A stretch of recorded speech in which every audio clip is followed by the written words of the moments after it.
Hey, it's Harlan Mayer with the Portland Property Channel. Welcome. Today we are looking at mastering SBA small business loans, everything you need to know. And of course, my name is Harlan Mayer. I'm principal broker, owner of realestatepdx.com.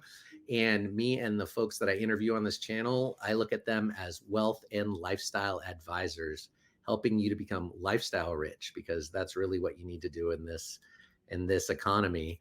And today we have my guest, who is Jessica Beck, who is the Vice President of Wells Fargo and SBA Lending. We're lucky to have her. Welcome, Jessica. Thanks for having me. All right, it's great to see you. Well, SBA loans are a very important tool for small businesses to be able to buy their own buildings. There's a lot of information here, but this is for educational purposes only. If anyone watching has any specific questions about SBA loans, then definitely call us, because the rules are changing constantly, as we'll see today. Rules always change. And so definitely take this as of April 2024. And if you have any questions, feel free to contact us. Okay, so welcome, Jessica. What do we need to know about mastering SBA small business loans? For instance, what are the SBA main eligibility requirements? Yeah, so the SBA, was created to help small business owners, own their own real estate. So the big requirements is that you have to be a for-profit business. The property must be owner user, meaning that whoever is borrowing the money, they must occupy at least 51% of the building, as well as whoever is borrowing the money, they must be running that business day to day. So it can't be like a passive income business. It has to be a business that's physically in the building that the business owner is running day to day. They also must be a U.S. citizen or legal permanent resident. And they must conduct business in the United States, meaning that, that they're the business has to be here. They can provide services overseas, but overall the business needs to be located here. Right. And they cannot be delinquent on any debt obligations to the U.S. government. Correct. So that includes, FHA, VA, student loans come up a lot. If you're in forbearance, that will present a problem. And also your taxes, you need to be current. Yeah, you need to be up to date. Okay. So what are the advantages of an SBA loan? So why wouldn't someone go out and get a conventional loan as opposed to getting an SBA loan if they're a small business owner?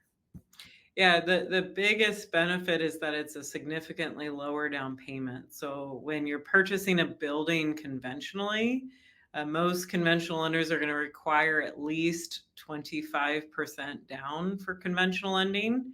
So with SBA loans, we only require 10% down. And that's both for mixed use properties as well as single purpose properties. Because conventionally, when you're looking at a single purpose building like a car wash or a gas station, they'll typically require quite a bit more down. So with SBA, it's typically 10 to 15% down. Well, that's great. And yeah, and that way they can also get loans for their equipment for their business. Right, exactly. So yeah, and then the other nice advantage too is that it's a much longer amortization. So with SBA loans, they're going to be amortized over 25 years. There's no balloon payment. Conventional loans, typically they come due every 5 to 10 years. So you're going to have to refinance that conventional loan. So the nice part with SBA is it's kind of a one and done situation where you don't have to worry about refinancing that loan. Okay, so let's talk about collateral requirements, like what you have to secure this loan. Yeah, so the nice part is it's government backed. So if you're coming in with 10% down, we'll be happy with just that property. But that being said, if you have equity and other collateral, like another building, the SBA will require it to be pledged, to demonstrate goodwill that you're going to stick with this business potentially, especially if it's a single purpose property. They will potentially look at tying up that collateral. Okay, and then there's two different kinds of SBA loans, right? Correct. So there's one called a 7A and another called a 504. A 7A loan is all done with one bank. It goes up to $5 million, and you can essentially do anything with a 7A loan pertaining to that small business. So you can purchase a building, purchase a business, start a business, do equipment, you can do leasehold improvements, you can do anything with a 7A loan. But the big limitation of a 7A is it only goes up to $5 million. So you also have what's called a 504 loan, and that's when a bank partners with a certified development company, also called a CDC for short. And with that CDC, they can lend up to $5 million. And then so it's basically a bank first loan. And then the certified development company is in second position. And so the bank finances 50% of that project, and the certified development company will do 35 to 40%, depending on what we're doing. And so those are typically utilized for much larger loans. They also can only do real estate. And the other nice part too with the 504 loan, because the bank's only doing 50%, we typically don't have to look at secondary collateral. So that's one of the benefits with 504. So the 504 is just going to be for real estate. If you're going to want to include like equipment or any kind of like business collateral, you're going to use a 7A loan. Yeah, especially if you're looking for like inventory or working capital, the 504 is not going to be your product. It's strictly just for assets. Yeah, and also with a 7A, you can do construction and refinance, business acquisition and or partner buyouts, equipment purchases, expansion, and startup financing, all sorts of things. Correct. Yeah, 504 now does allow for refinancing. They used to, not in the past. However, it's going to have to just be for real estate. They will not allow you to refinance like a business purchase. It has to be hard assets. What about like interest rates and comparing the two? Yeah, they're very comparable interest rate wise.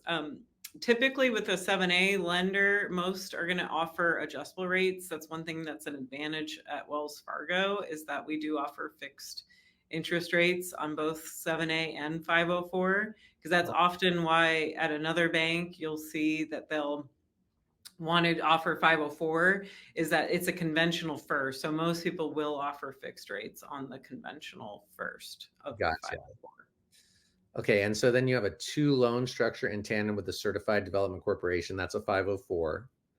Okay.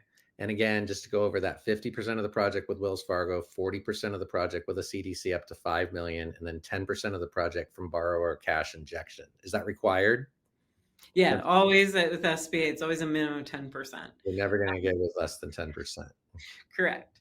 And on both programs, you can finance construction. So we will do ground up construction financing on That's both. super interesting. So you could, what about having to buy the lot? Yeah, so that timing does become an issue depending on your seller, because not every seller is going to be patient, if they're holding that lot, to wait. Because typically, if we can time it in a perfect world, we want to close on the land and then start construction the next day. So Okay. depending on the project, I have a few in the hopper right now where they actually bought the land ahead of time, and that's going to count towards their 10% down payment. Oh, wow. So you Yes, can buy a lot and use that as the 10%. correct. Well, that's exciting. I like that. Okay, so if someone wants to do this, what do they need to get started? I'd say the biggest thing is putting together your financials. So putting together your tax returns for the last 3 years. We don't pull credit up front, so we have you put together a personal financial statement instead. And so you just list out what personal assets and liabilities, and then also putting together your personal taxes as well. Right. And you can get pre-qualified prior. Yes, and I highly encourage you to do that, just because you want to make sure if there's any issues or blemishes we need to clean up, it's good to know in advance so then we can all work together. Yeah, yeah, really prep there. So let's see. So as far as like what other things should people be wondering about if they're thinking about an SBA loan? What are things that they can do to start explore the idea without necessarily committing right now? Yeah, I mean, I'd say the big thing is putting together their business's tax returns. That way we can say like, okay, preliminary based on what you've done so far, this is the payment you can afford. And then also too, looking at your current lease statement, because you may not be able to get out of your lease for 5, 10 years or something to that nature. And then a bank's going to ask you, how are you going to afford both payments? So you might want to also figure out when your lease is up. Absolutely. I would say so. Yeah. You need to know that. And then, but if you've got that, you should probably have that under control before you're considering buying. Should know if you've got Right. I yourself. would say that you'd be surprised how that's a second thought. Yeah. By Although you could do a second location with the SBA right. loan and keep that lease. That's another option. Yeah, so you just want to make sure that you can afford both payments too, that lease payment as well as that new Absolutely. location. Well, you're not going to lend them the money if they can't. So, Right. yeah. Well, thanks a lot. I really appreciate you having you in today. Yeah, thanks for having And me. yeah, I'm going to have your information in the description below. And this is realestatepdx.com, where we're helping you make everybody lifestyle rich. Do you feel lifestyle rich, Jessica? Sure.